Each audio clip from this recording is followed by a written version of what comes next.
The valet grimaced as Violet stepped from her stuttering car. "Hello, hola," Violet said, seeing the Hispanic-looking young man approaching her car. He caught wind of the odor contained within the aging lemon, the funk of years of negligence. "Hay cadavres en el tronco?" the valet quipped. "Is there a corpse in your trunk?" Violet shook her head. "No luggage. I'm not staying long, but thanks." She tipped him a quarter. He looked at the dull metal coin and forced a smile. "Da las gracia, puta barata," he said. "You are a drunken whore." Violet smiled in return. "Thank you." "Pez bueno," she replied. "Good fish." She ran toward the entrance. The valet shook his head and said, "It's pretty pathetic how some of these white folk assume you don't speak English." He climbed into the rust bucket and put it in drive. The car stalled. Good grief. Violet entered the lobby and paused, taken aback by the grandiose design. It was breathtaking, from the smooth marble pillars to the concentric circles of the marble-tiled floor, to the lights recessed in the edges of the sunken ceiling panels. It looked like the inside of a spaceship, almost like Star Trek. The newer Star Trek, of course, not the clunky cardboard sets of the original series. Violet made her way toward the front desk. As she crossed the center of the lobby, she jumped. Startled, a huge metal statue stared at her with big, empty eyes. It was a warped humanoid figure with extending arms shaped like they were cut from clay. "Jesus," Violet thought. "It looks like E.T. had a baby with Gumby." Violet shivered, not wanting to look at it any longer. There was quite a line at the front desk. To be expected this time of the morning. She had no choice but to wait. She thought about her father and all he said. It was a lot for someone to absorb, not that she knew what any of it meant. A secret? A secret that Jerry knew about.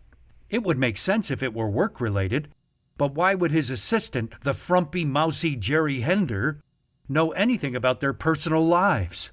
She had just left on vacation. Where did she go? Italy? She left a few days ago. This was all too much. Hopefully, this Grant guy would be able to help her straighten it all out. Violet was finally able to step up to the desk. She knew she was going to have trouble the minute she saw the concierge. He was stiff and snooty looking, with orange hair that looked comical yet demonic, like a tall, thin heat miser from those animated CBS Christmas specials. "Hi," Violet started, trying to sound like a damsel in distress, hopefully appealing to his masculinity. "I need to know what room a Grant—" Violet paused, almost panicking. She quickly dove into her purse to produce her written notes. Piosto. What room Grant Piosto is in?" "Thank you." The concierge lifted his eyes to meet Violet's gaze with what seemed tremendous effort, as though the burden of his career and life were the gravity of Jupiter. "Well, I'm sure Mr. Piosto is expecting you, but we cannot give out information willy-nilly to whomever asks." She could tell right away that she needn't waste any of her time finding one iota of masculinity in this character. His eyes immediately dropped again to his computer screen. He tapped one finger at a time, like he was playing chopsticks on the piano, but in slow motion. Violet waiting, thinking he was looking up Grant's room or some kind of helpful information. After a few minutes, she realized the man had no intention of acknowledging her again. She looked at his name tag. Mr. Odieu.